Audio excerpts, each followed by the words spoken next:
بسم اللہ الرحمن الرحیم۔ پراسرار کالج کے راز، ایپیسوڈ 8۔ کلاس آف ہوتے ہی وہ بیگ اٹھائے باہر نکلی۔ دشا لسن۔ ہاں مشی، میں کہہ رہی تھی کہ موقع اچھا ہے، وین والے انکل چھٹی پر ہیں، کیوں نہ ہادیہ کو آج کارتوس لینڈ کی سیر کروا دی جائے۔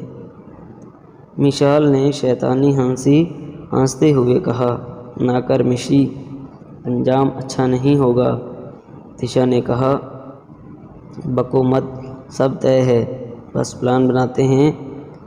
کہ دشا، تم نے مجھے ایک نہایت ہی اچھے عامل کا پتہ بتایا ہے جو کہ تمہارے گھر کے ساتھ رہتا ہے، اور میں تمہاری باتوں سے متاثر ہو کر اپنی بہن جیسی کزن ہادیہ کا علاج کروانے کی غرض سے کارتوس بابا کے پاس لے گئی، لیکن علاج کے بعد پتہ چلا کہ وہ بابا کم اور شیطان صفت زیادہ ہے۔ لیکن تب تک بہت دیر ہو چکی ہوگی، اور شمائل ہادیہ کو اس طرح کبھی بھی ایکسیپٹ نہیں کرے گا۔ یوں میرا راستہ صاف ہو جائے گا۔ کیسا لگا میرا پلان؟ مشال نے تمام منصوبہ اس کے گوش گزار کرتے ہوئے کہا، مجھے اس میں شامل مت کرو، میں نے تمہیں کسی کارتوس بابے کا نہیں بتایا۔ دشا نے بگڑتے ہوئے کہا، بکواس بند کرو، تم کیا اپنی اور علی کی تصاویر میرے ہاتھوں وائرل کروانا چاہتی ہو؟ مشال نے ایک دم سیریس ہوتے ہوئے کہا، ہاں ٹھیک ہے، تم ہادیہ کو لے کر مین گیٹ تک پہنچو، میں لاسٹ کلاس لے کر آتی ہوں۔ دشا نے ناگواری سے کہا۔ مشال نے ہلکی سی ہنسی مسکراہٹ اس کی طرف اچھالی اور ہادیہ کی کلاس کی طرف چل دی۔ ہادیہ کی کلاس بھی ختم ہو چکی تھی، سبھی لڑکیاں بیگ اٹھائے گیٹ کی طرف جا رہی تھیں۔ یکدم جسے اسے ہوش آیا ہو، وہ فوارے کے ارد گرد بنی سیمنٹ کی منڈیر پہ سر جھکائے ایک طرف لڑھکی ہوئی بینچ پر بیٹھ گئی تھی۔ اس کا سر بھاری ہو رہا تھا، وہ ابھی بھی مسجد کے وسط میں تھی، اور زویا آس پاس کہیں نہیں تھی۔ بھوری کتاب بھی ابھی بھی اس کے سامنے تھی جس کا ایک ورق پلٹا ہوا تھا۔ اس نے نکاہت زدہ محسوس کرتے ہوئے دھیرے سے اپنا ہاتھ اٹھایا۔ وقت 12 بج چکے تھے، کالج آف ہونے میں آدھا گھنٹہ رہتا تھا۔ مجھے جانا چاہیے، اس نے سوچا، اور قریب ہی بڑا بیگ اٹھائے مسجد سے باہر نکل آئی۔ وہ دھیرے دھیرے چلتی مندر کے قریب پہنچ گئی۔ کچھ پل وہ مندر کے دروازے پر ٹھہر سی گئی۔ اس نے مندر کی طرف دیکھا جہاں گہری خاموشی چھا گئی تھی، پھر وہ چادر درست کرتی دھیرے دھیرے آگے بڑھتی رہی اور کینٹین کیفے میں بیٹھ گئی۔ ہادیہ، تم آج آئی ہو؟ عاتکہ نے سامنے باغ میں گمسم بیٹھی ہادیہ کو دیکھ کر حیرت سے کہا، اور بیگ اٹھائے اس کی طرف لپکی۔ ہادیہ، تم آئی ہو آج؟ عاتکہ نے اس کے قریب بیٹھتے ہی دھیرے سے کہا، ہاں آئی ہوں، اس نے مختصر کہا۔ ہادیہ، تم اتنی پریشان اور گھبرائی ہوئی کیوں ہو؟ اور ٹھنڈے پسینے آئے ہوئے ہیں، طبیعت ٹھیک ہے نا؟ عاتکہ نے پریشانی سے اسے دیکھا۔ عاتکہ، میں ٹھیک نہیں ہوں، اسی لیے میں نے کوئی کلاس نہیں لی۔ ہادیہ نے دھیرے سے جواب دیا، یار مجھے بتاتی تو صحیح، میں بھی کلاسز آف کر کے تمہارے ساتھ رہتی۔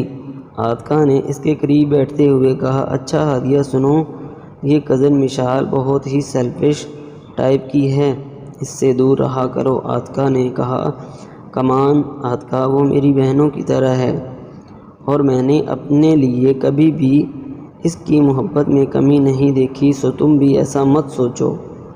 ہادیہ نے کہا، اور بیگ اٹھائے مشال کی طرف بڑھی، جو سامنے ہی ارد گرد نظریں گھمائے کسی کی تلاش میں مگن تھی۔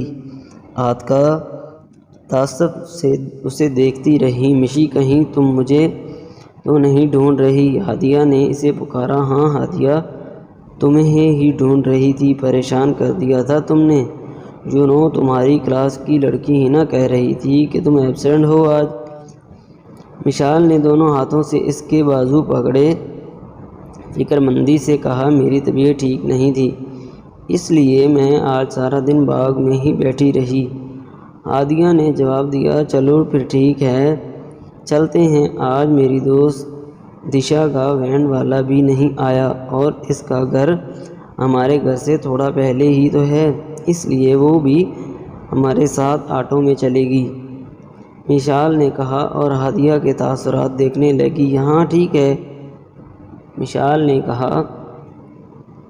سارے راستے ہادیہ تو خاموش رہی، جبکہ دشا اور مشال ادھر ادھر کی باتیں کرتی رہی۔ دشا کے گھر کے سامنے ہی آٹو والا رکا۔ مشی، ہادیہ کمان، کچھ دیر میرے گھر بیٹھ کر چلے جانا، مجھے اور میری مما کو بہت اچھا لگے گا، اور ویسے بھی آپ کا گھر یہاں سے بس تھوڑی ہی دور ہے، آپ لوگ پیدل بھی جا سکو گی، دشا نے خوش دلی سے آفر کی۔ اس سے پہلے کہ ہادیہ انکار کرتی، مشال اس کا ہاتھ تھامے رکشے سے باہر نکل آئی۔ ہاں ہاں کیوں نہیں، مشال نے مسکراتے ہوئے کہا۔ دیکھو مشال، میری طبیعت ٹھیک نہیں، سر چکرا رہا ہے، مجھے گھر پہنچنا ہے۔ ہادیہ نے اپنا ہاتھ چھڑانے کی ناکام کوشش کرتے ہوئے کہا، ارے ہادیہ، بس 5 منٹ کی بات ہے، کمان یار، مشال نے اسے کہا۔ ہادیہ خاموش رہی۔ دشا کی مما شاید کہیں گئی تھی، گھر میں اس کی 2 بہنوں اور بوڑھی دادی کے سوا کوئی نہ تھا۔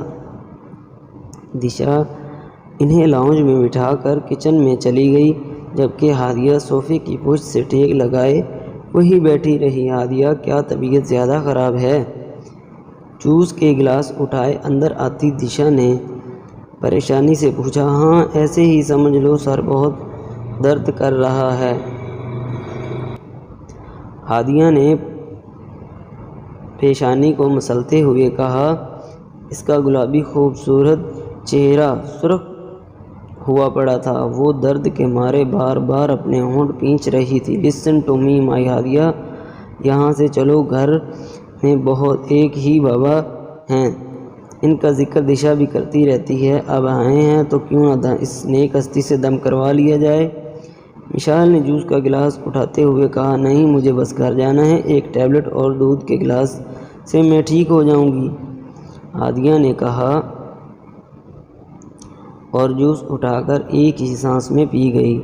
نہیں ہادیہ، تم میری بات سمجھ نہیں رہی، پاک کلام کی برکت سے تم بہتر محسوس کرو گی، اور وہ جو عجیب و غریب سے دورے ہیں تمہیں جاری ہے۔ امید کرتا ہوں میری یہ ویڈیو آپ کو اچھی لگی، اگر اچھی لگی تو میرے چینل کو لائک کریں، سبسکرائب کریں اور بیل آئیکن کے بٹن کو پریس کرنا نہ بھولیں، تاکہ ہم بار بار اس طرح کی اچھی ویڈیو میں آپ سے ملتے ہیں نیکسٹ ایپیسوڈ میں۔ جب تک کے لیے اللہ حافظ۔